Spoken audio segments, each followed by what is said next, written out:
listening to Clarity on Fire, a podcast for people who know what they don't want out of their life and career, but aren't sure what they'd rather be doing. In a world where it's easy to exist, but hard to feel alive, we, Kristen and Rachel, 2 certified life and career coaches, are here to help you cut through the information overload, get unstuck, and focus not just on how you can have a career you're passionate about, but how to create a whole life that feels fulfilling. So join us here, where we serve up inspiration and down-to-earth wisdom in a way that only 2 best friends can. We want you to experience the relief of knowing that, yes, you're allowed to want more out of your life and career. And no, you don't have to wander through the dark anymore. Our job is to light the fire that shows you the way. Let's go.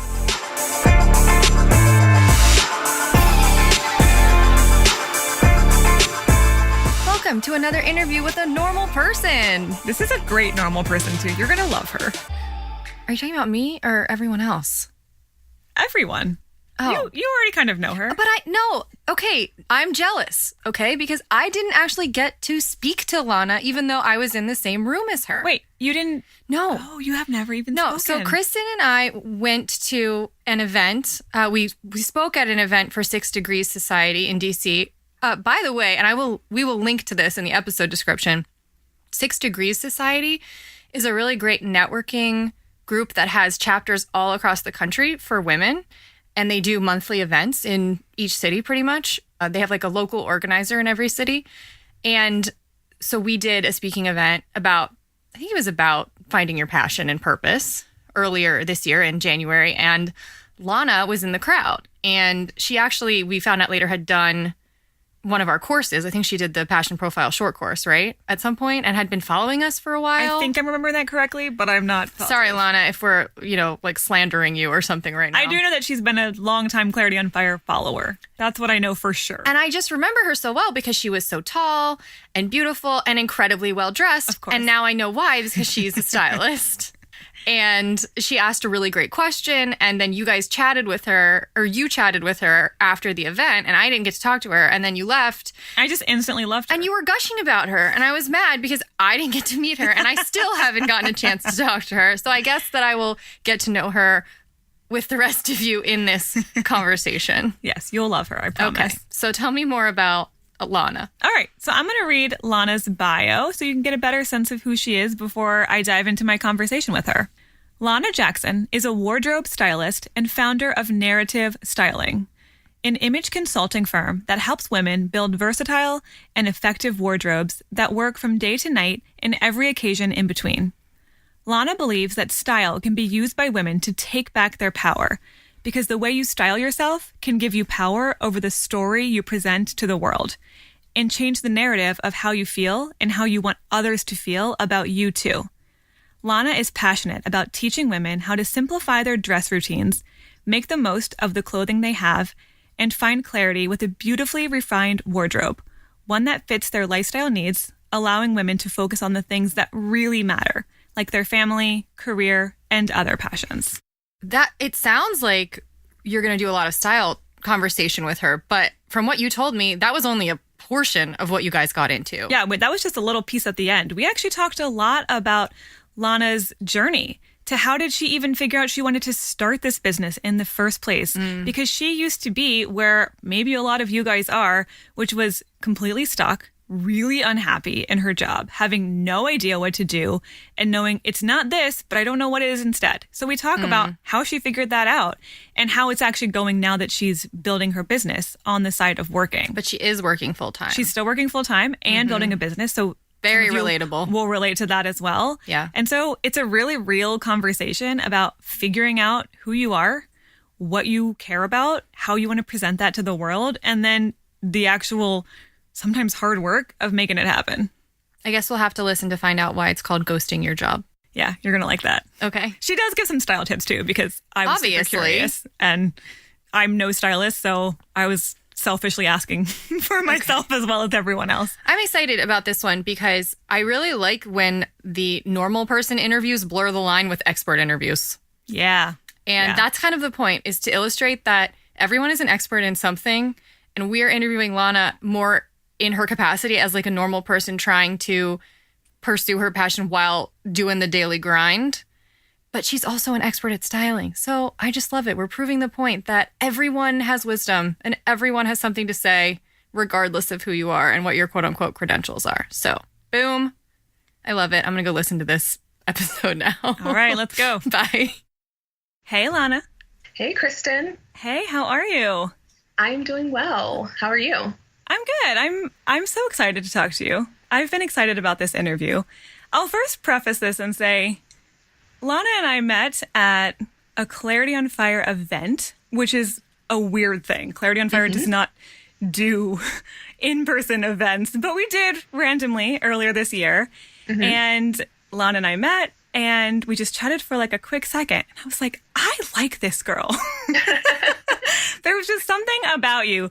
I just liked your energy. And so I reached out and we connected, and we've just been kind of keeping up with each other ever since. So you have such an interesting story, and honestly, such a relatable story that I think a lot of people are going to see themselves in, that I really wanted to have you share that, talk about it a little bit, and just get into how you've been navigating this whole journey, because I think it's pretty fascinating. So, well, thank you.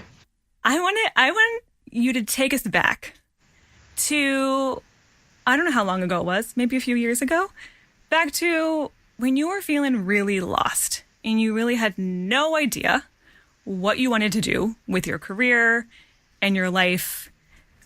And how was that experience? What was going on? How are you feeling? Like, let's rewind and take us back there. Yeah. Well, that was definitely, I think, maybe like 2.5 years ago.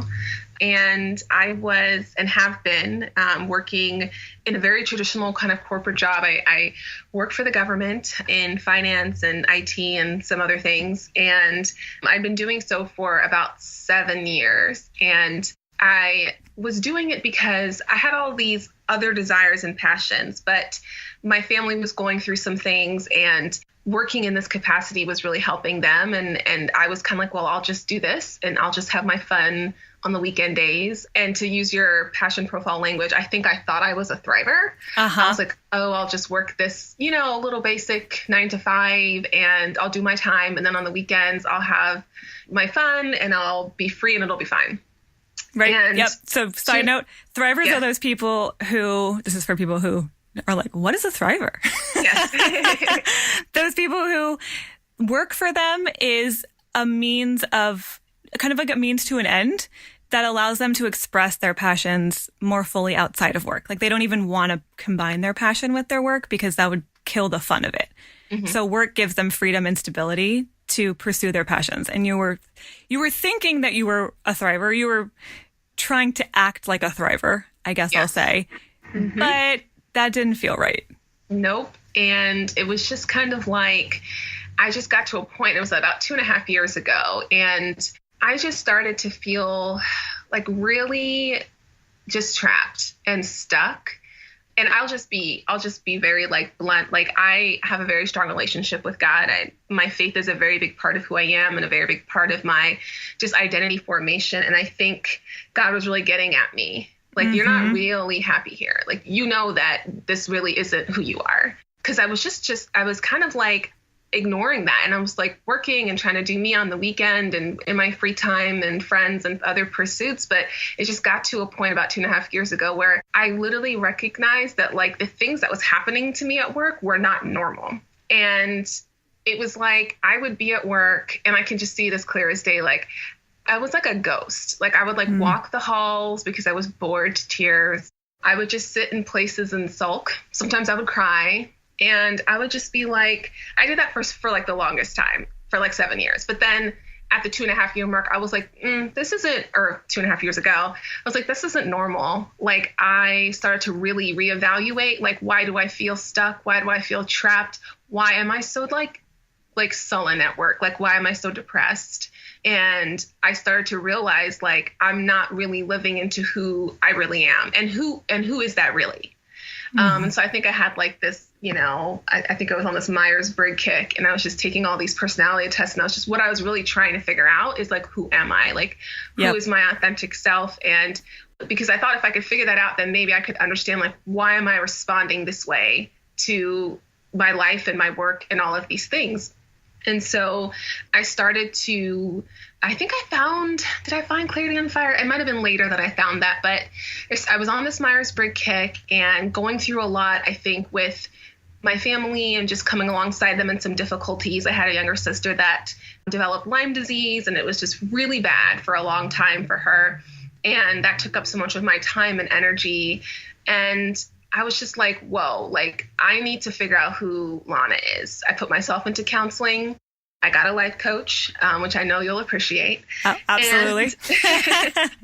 And I was just starting to ask some deep questions about myself and why am I unhappy and why do I feel stuck and why am I sad at work? Because I would look at everybody else and they were just like thrilled to death to be like, I don't know, at work. Like there are some people who are just like lifers when it comes to corporate culture. And I just didn't, I was like, wow. So like you're really into this like 2-hour meeting. Wow. Because I'm like trying to figure out what I'm going to eat tonight when I get home and all these things I'd rather be doing. And the way the sun is falling on the tree leaves outside the window of this conference room and just be in the rhapsody of that beauty, you know, and I was just somewhere else. And I think that going to counseling and doing life coaching for a short stint and starting to really do some reflective thinking and prayer and just like thought about who I am helped me to realize some things. I started to figure some things out.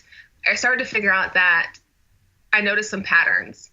I quit a job every year for 7 years. So I've worked for the government for 7 years, like post-grad and stuff. And every year I have a new job. Like my resume is like, it's crazy because every year there's a new job. And I was like, wow, why do I do that? And I started to figure out it's because when I get to work, whatever the work is, like I figure out whatever the thing is and I like find the inside track and I just get bored or I don't care. And I realized like I'm entrepreneurially minded and that type of person gets bored when like either the same thing happens every day or they can't live out their own like ideas and passions. I realized that I feel trapped at work because I actually don't believe in an 8-hour work day. Like I don't believe that like the things that you guys say in your writings and in your talks, like I think coming to clarity on fire sort of at the end of the 2.5 like journey of realizing that I need to make a change, I started to see and hear what you guys were saying about the work world and some of the things that we've all just accepted because we were told like this is the way that it is, this is how it is, and you just kind of accept that when you're young. I started to realize that, you know what, none of that makes sense for me. Like I have different values. I value a late start in the day. I like to get up. I like to have time to mindfully eat my breakfast, maybe spend some time in prayer, reflective thought, you know, maybe make a real lunch, like have time to make a real lunch, not like slap something together and put it in a bag and run out the door and try to get to work without killing myself on the highway. Like that's just not my idea of really living. And so why I was depressed and why I was struggling is because I'm basically like, I'm living a life that's not really who I am, and going to work and staying in that facility for that period of time felt like prison. And for some people it doesn't, because for them, you know, that maybe that's what they really want to do. Maybe they went to school to study finance and work for the government. And so they feel like they're living out their true self. But for me, I just was, you know, here because I thought I had to be. And it sounds like you didn't recognize yourself in that space. No. You literally called yourself a ghost. It was like a ghost like haunting the halls because you weren't really there. That's like a really powerful image that I think a lot of people, I certainly relate to that. That's exactly how I felt walking around an office feeling like, why am I here? I don't belong here. It's the craziest feeling because you're just like, it's like being in the Twilight Zone. Yeah. And everybody's just like going on, like everything's fine. And you're like, wow, don't you feel like gaping hole of, I don't know, meaninglessness that is this like experience? Am I just too like, I don't know, higher minded? I don't think so. I think there's just a lot of us who resonate because I think the work world that we've inherited in certain senses, it's not attuned to the millennial mindset. And there's this kind of, I think there's this disconnect between the millennial mindset and the middle-aged mindset. And I think that's what's causing a lot of the like destabilization that people like you and I feel about work and the manner in which work can be done and what is work versus what is not work. Like we're asking all of these questions and there's all this disruption happening. And I think that's why a lot of us are just like showing up at work and it just feels like an existential experience because it doesn't mesh with how we see and perceive life and how work fits into that kind of paradigm. So totally. Yeah. I totally agree. And because there's so many more options now, I think the millennial generation is asking more questions because they're seeing more contrast. They're seeing, well, but not everyone's doing it this way. So why are we still doing it this way? Yes. Right. And so the more options you have, the more contrast it throws into why anything's happening the way it is. And then you're not as satisfied because you're like, I could be doing this in a much different way. A much better way. And because there's so many more options, I could find something that really aligns with who I am versus just doing what I was told we were supposed to do when there was more limited options. Yeah. Yeah. It's kind of like being a little kid in kindergarten and, you have like, what is it? Like the 8-pack of crayons, but then you look to the left and you see this kid that has the 24-pack and you're like, wait a minute, we can color with more colors? Right. Right. And then you're like not satisfied with the 8-pack anymore. Yeah. And I mean, it's the lame example, but I mean, and I know comparison is like death, but I think in this sense, it's helpful because it gives us a baseline of what is possible and the realms of what is possible and impossible are expanding, they're constantly expanding. And so I think it's helpful for us sometimes to look to the right and the left and say, I'm not trying to be somebody I'm not. I'm just trying to look around to see what are the available options for somebody like me. Yes.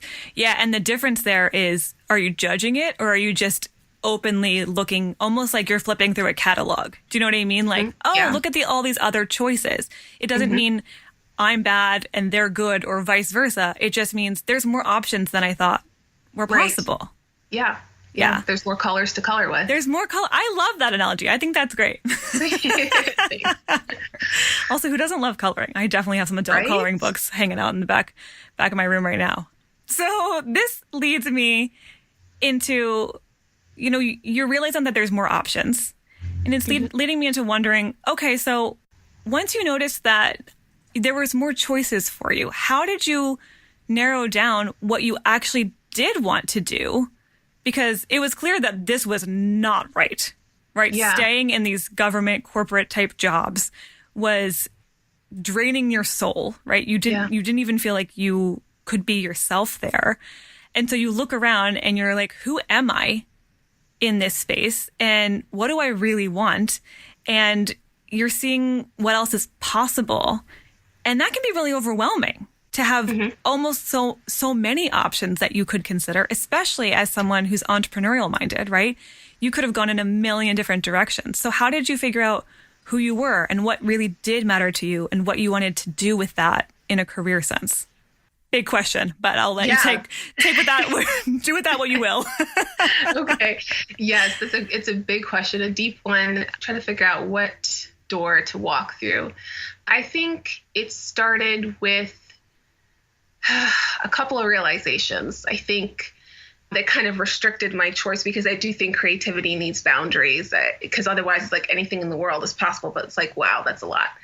I think there are some natural boundaries that kind of were put in my way that helped me to funnel myself to like where I'm at now and what I'm doing today. I think one of those things was hardship. So I think just grew up, like my family, like I'm the child of immigrants. My family's from South America and my parents work very hard. They struggled. They're still, going through some things. And I love my family incredibly and they love me so much. And we've been through a lot and I've been through a lot. And I think one of the things I was realizing in my work days of just being like a ghost and wandering was like, wow, you know what? I've been through a lot. And because of that, I have a lot of wisdom. I have a lot to offer. And I started to think about how hardship makes you want to have a life that's meaningful because you want it to count for something. You want to have thought that, wow, everything I've gone through, everything that's happened to me, there's a purpose in that. And I do believe that there is a purpose in that. And I realized I'm not leaning into that. It's not enough for me to just come here and check boxes and have fun on my weekend days because I've had a life that is incredibly difficult. And because of that, I have incredible wisdom. and I want to do more with my life. I want to have an impact. And so for other people that are going through hardship. So I think that was one thing. And I think I started to tack on to, I think the Women's March movement was erupting and some other things were happening. And I just knew that whatever I was going to do, I wanted to do something that helped women. I wanted to do something that encouraged women, because as a woman myself, as a woman of color, you know, there's a lot that we're dealing with as we're moving through culture and we're moving through the cultural upheaval that has been the past couple of years. And I wanted to be someone who could be in service to those types of women and all women. Mm-hmm. And so that was my first starting point. It was hardship, and then tacking on to what about that and who about that do I want to focus my energy on? Yeah. And so once I figured that out and I wanted to do something for women, the next funnel was realizing that, wow, okay, so I'm going to start a business. Well, I was like, well, I don't want to be ridiculous, because I was like I was on like GoFundMe, just random. And there was a guy making like bobbleheads. And I was just like, this is ridiculous.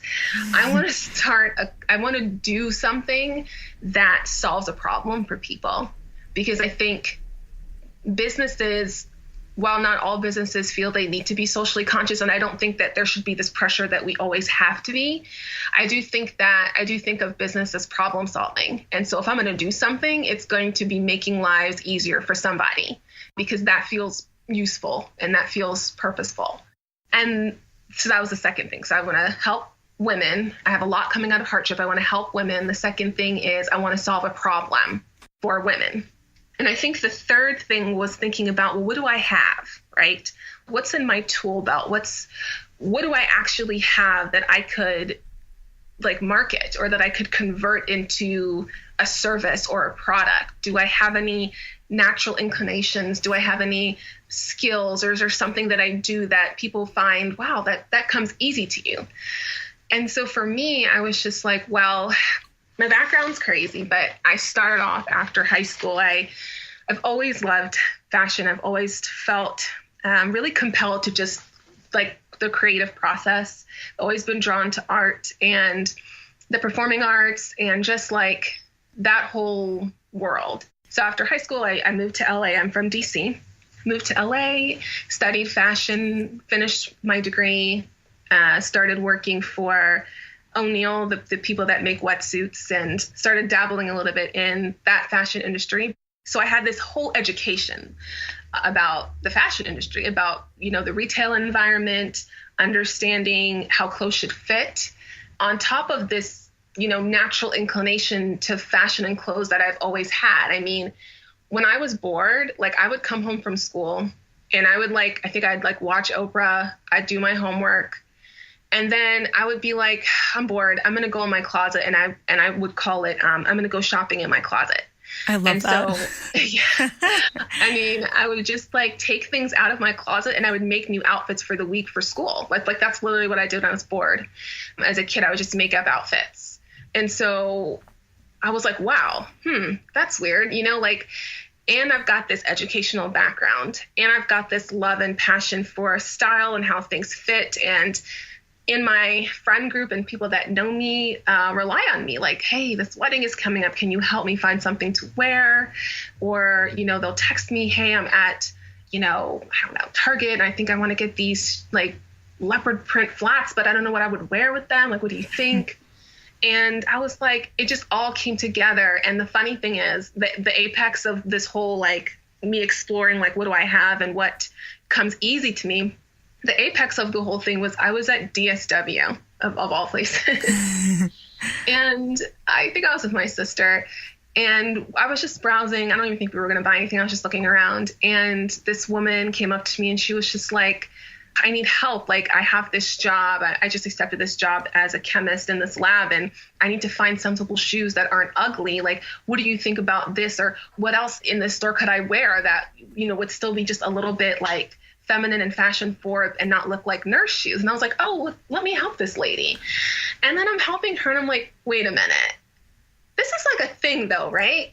Like, you know, getting paid to like help people find things to wear, put things together. That's a thing, right? You know, and it kind of just hit me in that moment. I think it was just God and his mercy just being like, hey, Lana, see what I mean?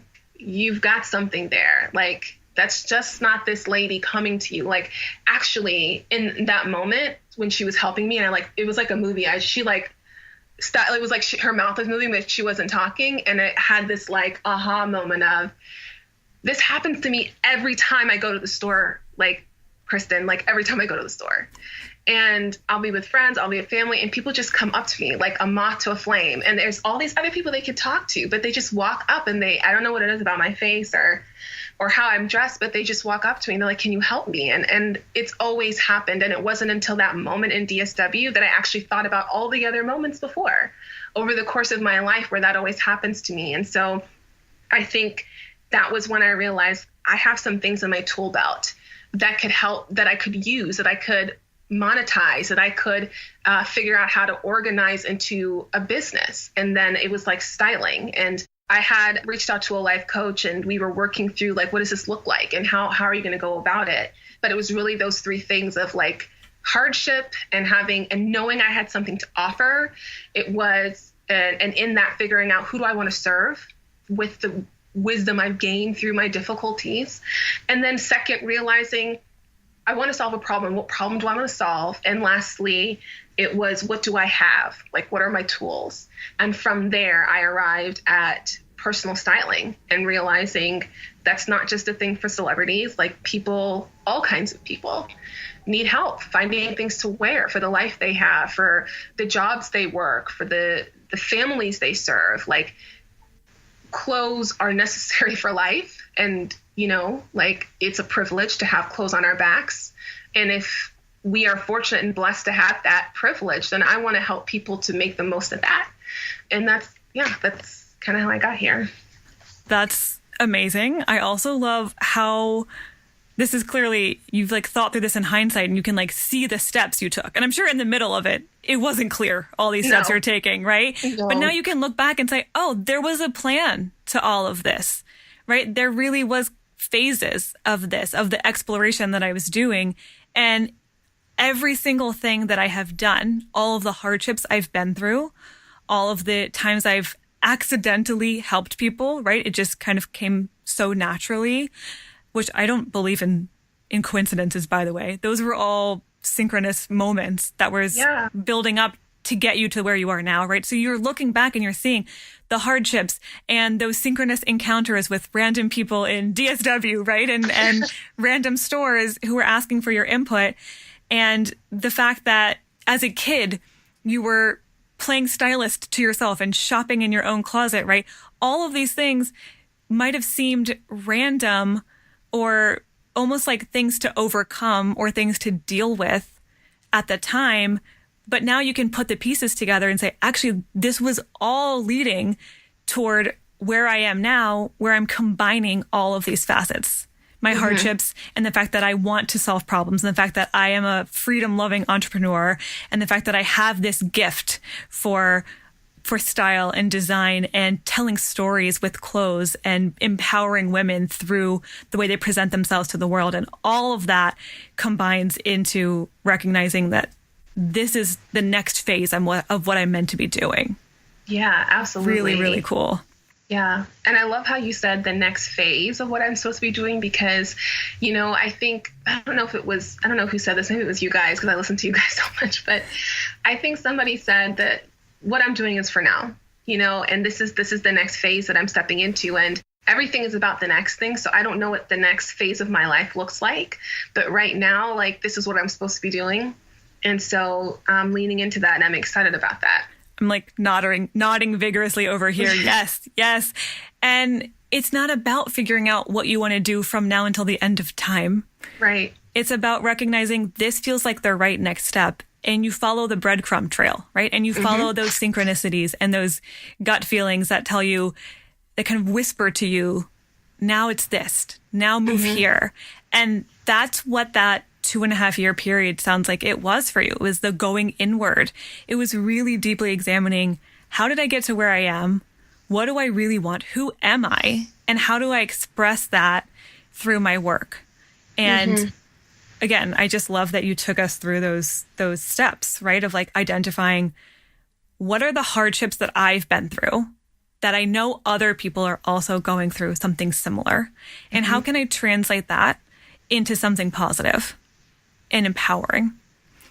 Right? And then what's a problem I want to solve? Because I think every single business out there, whether you want to start your own business or you want to work for someone else, any good business is solving a problem, right? If they're not, they're not going to be in business for very long, or they're going to be some fad thing that people get over really fast. So yeah, that's a really great question for people to sit with, is what's a problem that I want to solve that would be meaningful to me? Yeah. And then your personal gifts and talents to bring to the table too. Really, really powerful. Yep. Cool. I didn't mean to cut you off, but no, I was just thinking when you said that, it's like, I often think like, you know, when we're thinking about like, what's a problem we want to solve, I think a good place to figure that out, because you might say, well, how do I know what problem I want to solve? I think a good way of arriving at that is asking yourself, like, I call them holy discontents. Like, what bothers you? Like, what just bothers you? Yeah. You know, like, what makes you angry? You know, what makes you just livid? And you're just like, I cannot be content. Like, wow, this is happening. And I think it doesn't have to be something super deep, like solving world hunger, but it's just like, it bothers me that there are women who walk around that feel like their body isn't good enough and that they need to hide their body in clothes, and, you know, that they'll just throw this thing on because they're running late. And like, that bothers me, because I'm like, no, like, this is super easy. Like, you can look and feel great, and it doesn't have to be that way. Like, so I think, ask yourself, what bothers me? Does it bother you that, I don't know, because I think the person who invented like highways realized that, like, it bothers me that we have to like walk thus far to get to point X and, you know, point Y. You know, I think the person who invented the iPhone was like, wow, it bothers me that I have to pull out this paper map to figure out where I need to go. And then I don't even know if there's a gas station nearby, but I also need to call my aunt because that's where I'm going. Like, that bothers me. You know, I think. Yes. Holy discontents. Oh, I love that. Yes. That is so good. That's such a good way, because what really bothers you, what really irks you, those pet peeves, that might actually be something that's calling you. That might irk you because you're supposed to get in there and get involved and be part of the solution for that. That's really, really good advice. Cool. Okay, so now you're doing it. Now you've got this business, right? And you're building it little by little. And trust me, I know that it is no easy feat creating a business from ground up and getting it out there into the world. And especially trying to do it while you're still working, right? It's kind of like you have 2 full-time jobs right now. So I know a lot of my clients are entrepreneurial curious, I'll call them, if not dabbling in that realm. So I think there's a lot of people who have either considered starting a business while working full-time, or are maybe trying to do that right now. So I want to hear from you in the thick of it right now. What are some of the challenges? How is that experience? How are you navigating that balance? Yeah, I think first, and this is going to sound kind of unorthodox, but I think the first place I start with and trying to navigate that balance is like actively pursuing silence. So, yes. So yes. I feel this so much. Keep going. Okay. So I just, you know, you're trying to start something, you know, you're trying to make something where there wasn't something, and balancing that with the things that are already ongoing, like your job and your social life. And I think that, like, as postmodern people, we know, like, there's a lot out of like life that everybody wants from us, you know, like wants from us and wants from, you know, what we have to offer. And so to me, it's important to pursue silence. It's important for me to have like time that's just for myself, time that's just for myself and God. Like, I just have to like get away, because without silence, like, you can't hear, you can't hear that inner voice. You can't figure out those convictions that you probably need to follow through on. or remember that you actually have a meeting like Monday after like work because you're just going. And I think silence is just important. And it's something that as modern people, we have like a responsibility to prioritize. And I was reading this book that was given to me by my sweet roommate, Olivia, who, if you're watching this, Olivia, I love you so much. Hi, Olivia. She gave me this book it's called The Blue Book, and it's a devotional guide for every season of your life by this guy named Jim Branch. And it's a really great kind of study, but it has these little like readings for reflections, like these little passages that are taken out of books that go with the chapter. And so I was reading this chapter called Between, and I'll just read you this little brief paragraph that kind of explains the silence part. But it says, we often remain trapped in what we call normalcy, or the way that things are. Life becomes problem solving, fixing, explaining, and taking sides with winners and losers. It can be a pretty circular and even nonsensical existence. Instead, we have to allow ourselves to be drawn into sacred space, into liminality. And he defines liminality as this kind of space that's like betwixt and between. It's like comes from the Latin word limen, which means threshold. So all transformation takes place there in this liminal, sacred, silent space. We have to move out of business as usual and remain on the threshold where we are betwixt and between. There, the old world is left behind, but we're not sure of the new one yet. That's a good space. Get there often and stay there as long as you can by whatever means possible. It's the realm where we can best get at ourselves, where God can best get at us, because we're out of the way. In the sacred space, in the quiet space, the old world is able to fall apart and the new world is able to be revealed. If we don't find quiet, liminal space in our lives, we start idealizing normalcy. We end up believing it's the only reality, and our lives shrivel. And oh my God, that just gave me a shiver. Right? Whoa, that is good. I was like, wow. I was like, damn. Yes.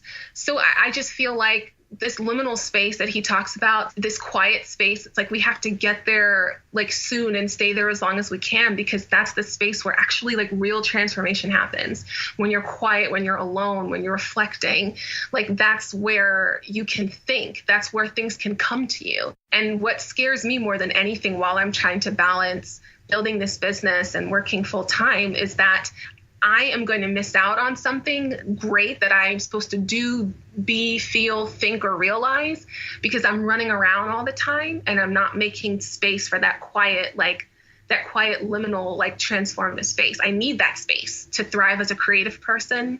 I need that space to remain sane while I'm trying to balance two incredibly difficult, big things like working full time and building a business. So I would just encourage, those of us who are working and have side hustles, like make sure you are also like prioritizing and pursuing silence, because that's where all of your like creative juices are going to come from. That's where your soul is going to get replenished. Like that's where you're going to really transform as a person, because you've had time to really think and sit.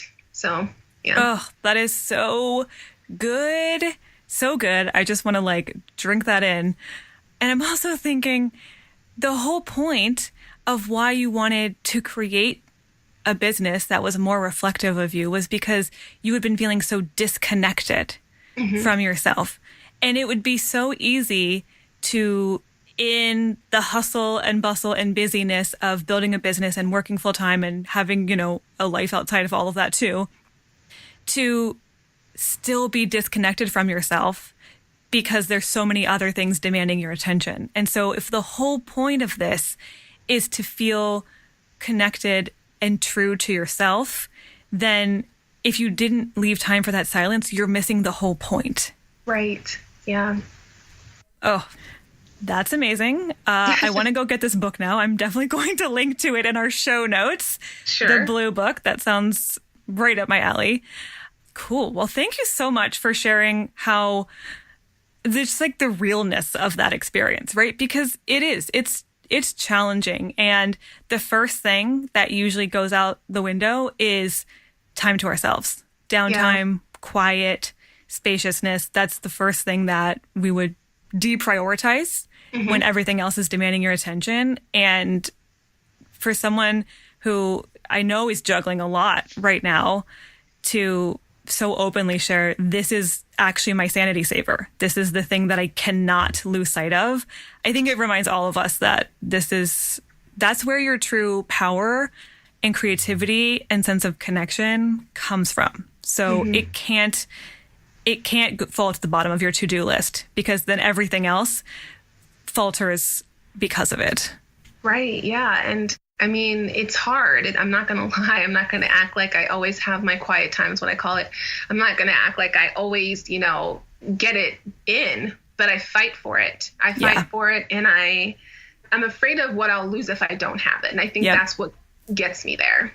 So what does quiet time look like for you specifically? I think for me, I know everyone's different. I will say I'm an introvert in the sense that I get energy from being by myself. So I don't know if I can speak to the extroverts, but I think for me, it can be something as simple as just being able to have some time by myself to catch up on Madam Secretary, or being able to, I have so many books surrounding me on my bookshelves, be able to find some time to read some of those.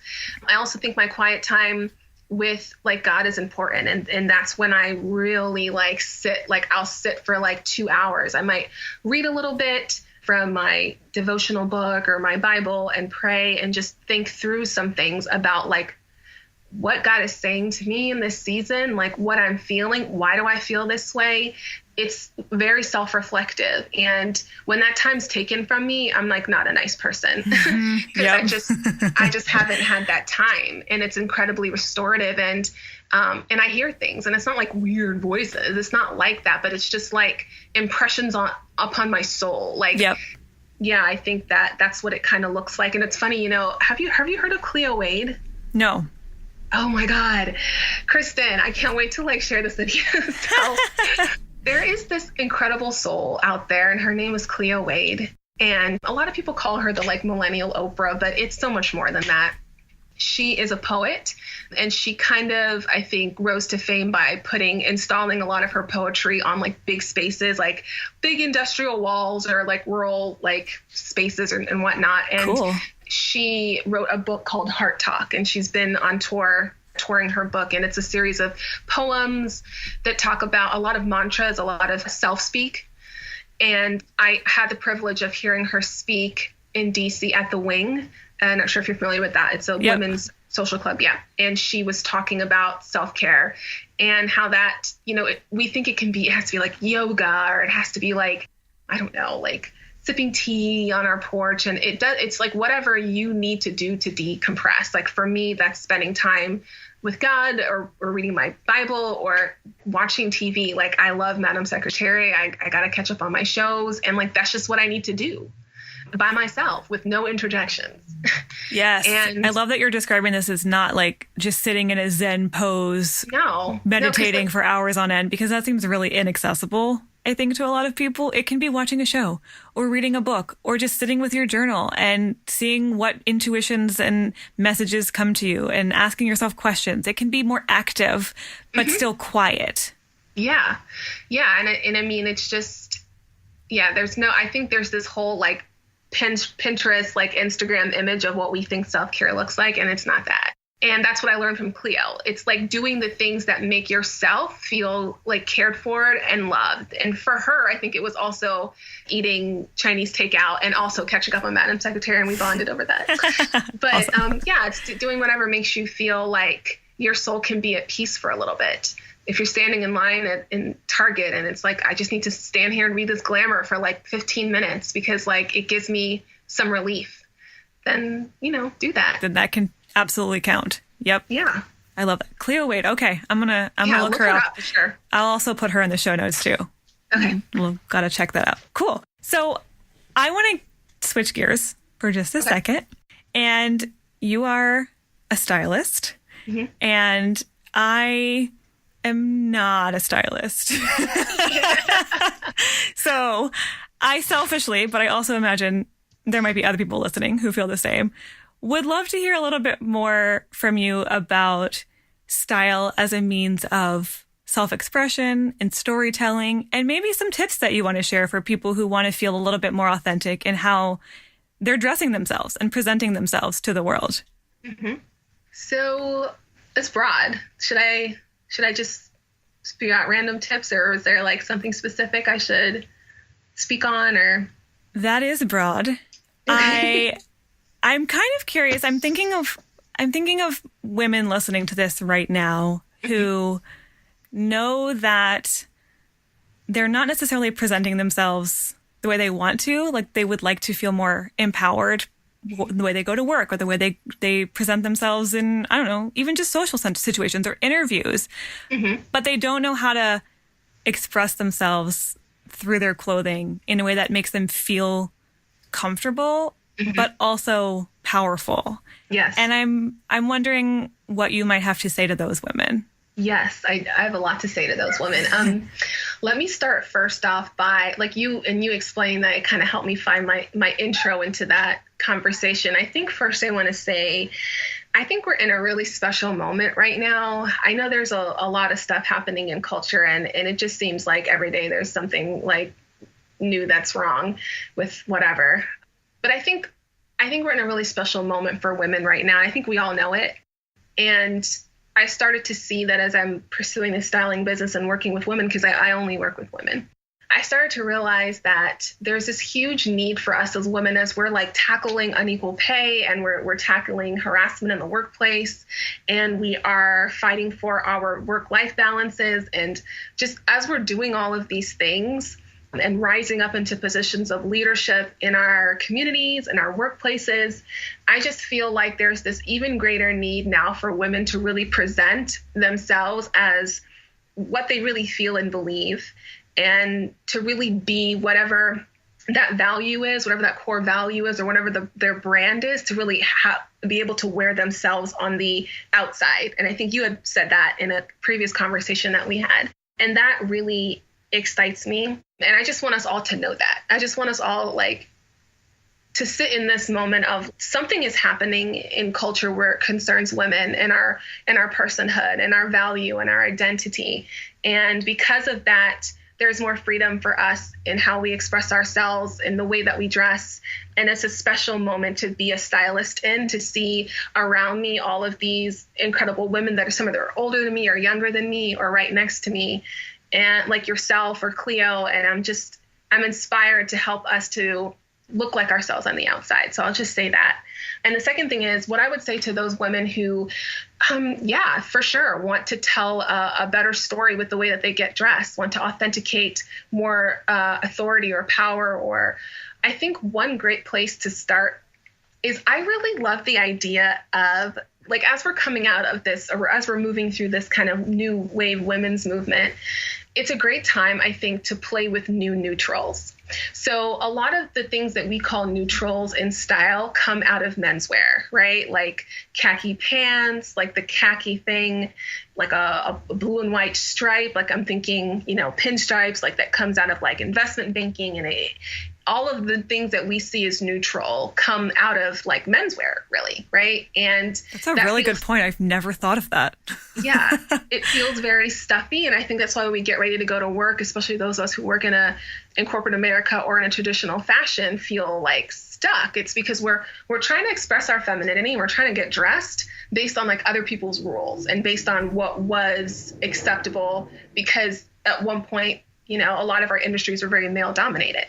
And so I think a great way to play with expressing ourselves more as women, expressing our femininity, and also articulating power with the way we dress, is by including the new neutrals in our clothes. So what do I mean by that? So a lot of you will probably figure this out as you scroll through Pinterest and Instagram and whatnot, but you'll see that a lot of us are making stripes a neutral, like the classy horizontal kind of French Breton, blue and white, black and white stripe. Leopard print is a neutral. A polka dot can be a neutral. I think the millennial pink that's happening, this soft kind of blush pink that's happening, is a new neutral. And I think there are ways that we can kind of insert that into how we get dressed. So, for example, if you are walking out and you're about to get ready, you're going to work, and you have this black shift and you're just like, I'm just going to put this on because it'll transition really easy to my evening after hours thing. And I'm going to put on my basic nude flats and grab my tote bag, and I'm going to grab my black pumps for later. So a great way to spice that up and to authenticate more power and include a new neutral is grab a pair of leopard print flats, or make an investment in getting a good pair of leopard print flats. They go so far. I mean, I literally go through like one a year because I wear them with everything, because it's a simple way to like show a little bit of spice. And the reason for that is when we think about leopard, like leopard is a very kind of feminine print, right? You almost want to think of like, I'm not trying to be vulgar in any sense, but sometimes we think of like lingerie, or we think of like a silky kind of like leopard like scarf or something. Like the leopard print itself authenticates femininity, but like power. Yep. When you see a woman with a pair of leopard print heels, and her whole outfit could be super basic, like black pencil skirt, white collared shirt. But if she has on some leopard print heels, you're like, ooh, that's a woman that's in charge. Yeah. That's a woman I love that. Yeah, that she's going somewhere and she's not afraid of her femininity. But because the rest of her outfit is very pared down, it's acceptable. You're like, well, she's still wearing business clothes. Like, she's still got on her pressed white shirt and her black pencil skirt. She just put on leopard print heels or flats. And it could be heels or flats, or a low heel or a mid heel, because that print is so powerful. Other ways of doing that is, I think, the way that you kind of break down your suit. So instead of just wearing a basic like collared shirt inside of your two-piece suit, like, you know, a striped boat neck top, J. Crew, you know, tuck it into a high-waisted skirt, a really great statement necklace, and it's instantly like more like there's a pattern there where it could have been just like plain. And I think that, and more feminine too, a more feminine style to the suit. Yeah. Oh, I love that. Absolutely. Yeah. Other things, I think, if you're daring enough, if you're a creative person, or you work in a capacity where you're a little bit more senior and you can take a little bit more risks with your clothes, I say start mixing patterns. If you need an example of this, I think J. Crew catalogs are a great example of this. They were kind of the ones that started this whole thing, where mix your patterns. So what do I mean by that? So you could have let me see, like a plaid shirt that's like red plaid. And you could have, and the plaid has red and black, and your skirt is black. Your shoes could be leopard because there's black in your leopard print. And so even though it looks crazy, it actually works when you see it, see it put together. I want you guys after this to Google like leopard and plaid, and it will blow your mind on Pinterest. Because the key about mixing patterns and mixing prints is to keep the color scheme similar. So if you're going to wear a blue and white striped top, you could wear a polka dot skirt, but that polka dot needs to also be blue and white. So keep the colors in the same color family, and the prints will go together. I think there's also a great way to play with scale that really helps to authenticate power. So scale in your patterns, right? If you have a really beautiful, like I've seen a lot of really great floral pencil skirts that were kind of happening, like I think last spring. If you have a really bold floral skirt and you want to wear a smaller ditzy print on the top, that is so powerful. The colors go together in the color scheme, but the smaller print on the top and the bigger print on the bottom blend because it's not overwhelming. You're playing with scale, small print, big print. So I would literally never think about these things, but this is so cool. This is like making me want to be more adventurous. Yeah. And with you my totally clothes. can. And like, that's the beauty of being a woman, is that we get to play a little bit more with our clothes. And I think men can too. But yeah, I would say if you're wanting to authenticate more power and you want to mix things up and you want to express yourself a little bit more, start small with introducing newer neutrals. You know, instead of grabbing the basic white shirt, get the soft pink silk blouse. Wear those with your trousers instead. Instead of grabbing a neutral shoe, invest in a leopard print shoe or flat. Play with scale.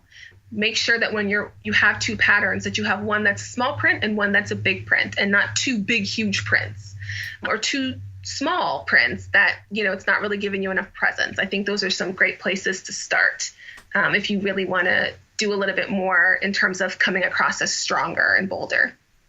That is so awesome. I literally want to go play with my closet right now.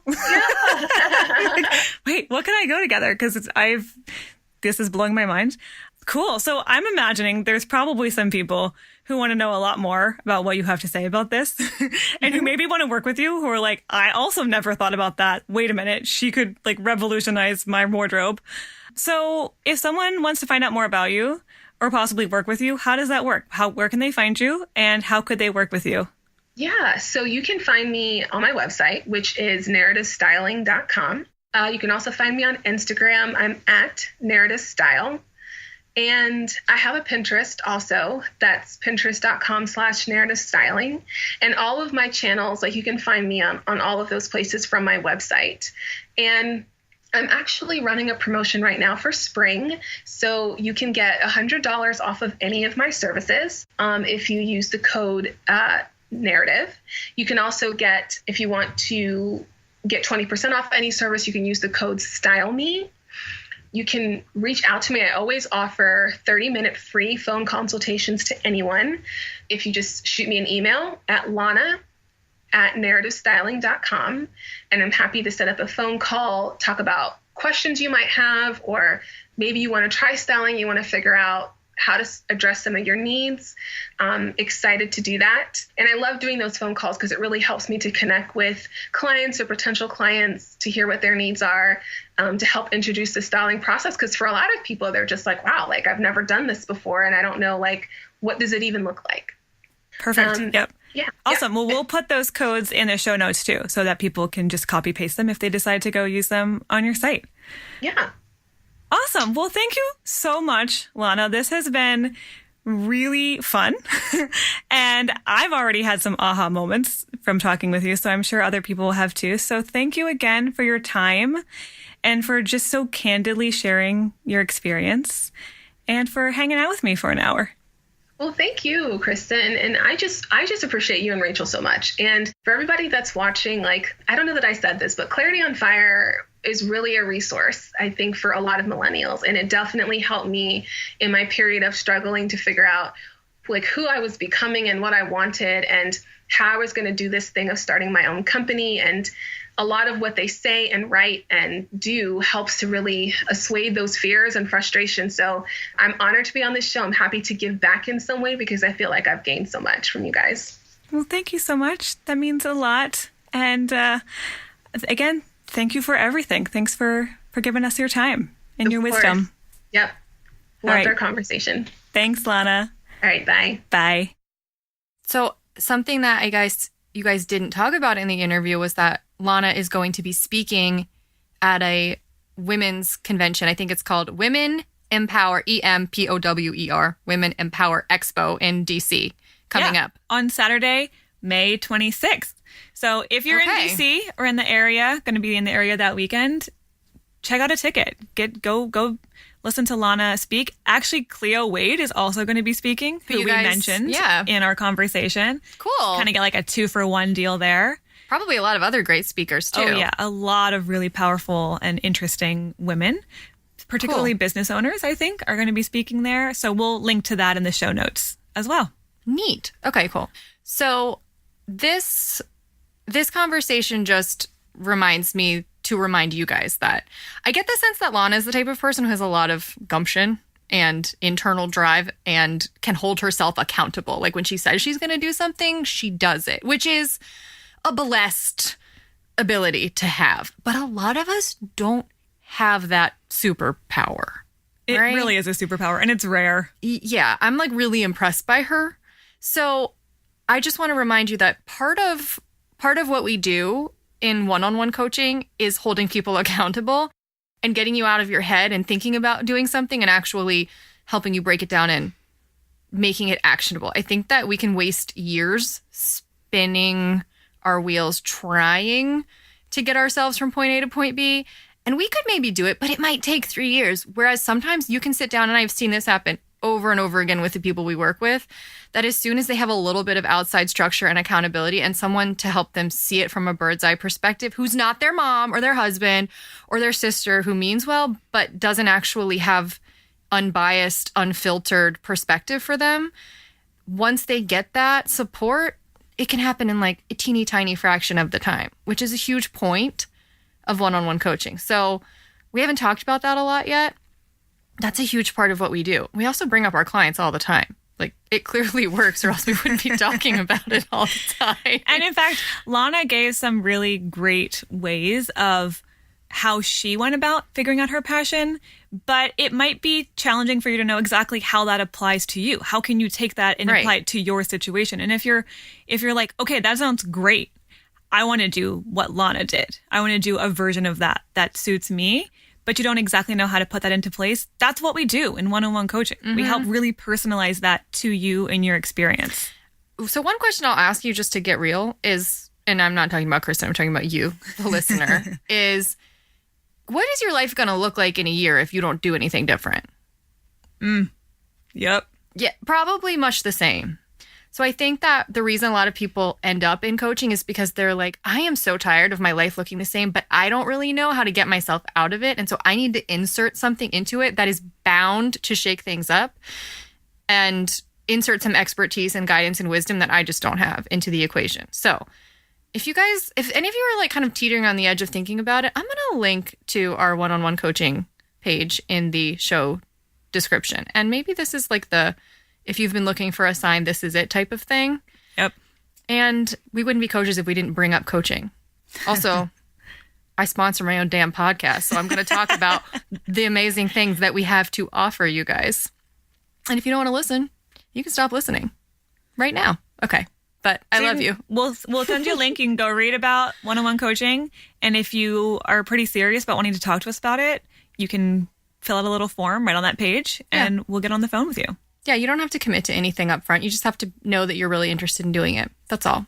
So maybe we'll talk to you if it's right for you. And we will see you guys on Tuesday for a new blog from somebody. I don't even know who. Is it yours? It's probably yours. I think it'll be mine. I don't know. You'll find surprise. out. Okay. See you guys then. Bye.